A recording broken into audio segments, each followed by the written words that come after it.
Former leader of Spanish separatist group ETA has been arrested in France after 17 years on the run. Josu Ternera led ETA from 1977 to 1992 as it waged a relentless campaign that killed at least 829 people.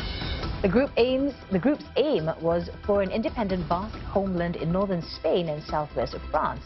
Spain has accused the 68-year-old of attacking a police barracks that killed 11 people, nearly half of them children. ETA gave up its weapons and explosives in 2017 and declared its dissolution the following year.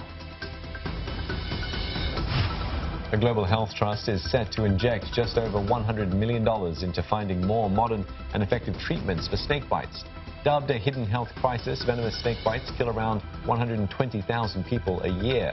The trust aims to improve the world's supply of antivenoms. It's the only current treatment for snake bites and a 19th century technology with no common safety standards.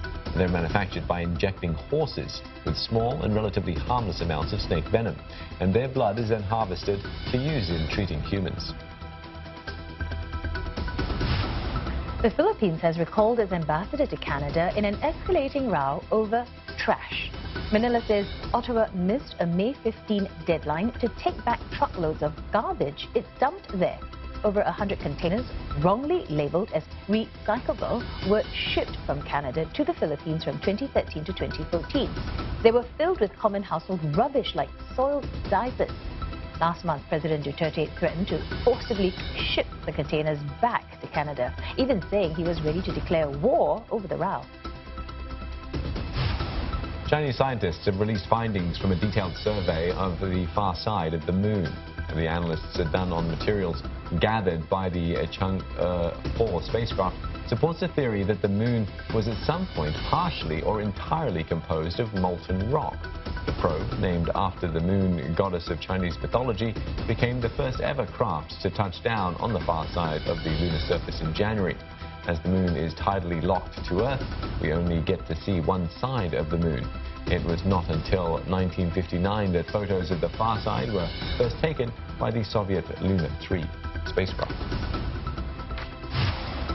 This shiny rabbit sculpture has set a new record in the art world. The stainless steel masterpiece by American pop artist Koons sold for $91.1 million, becoming the most expensive work by a living artist.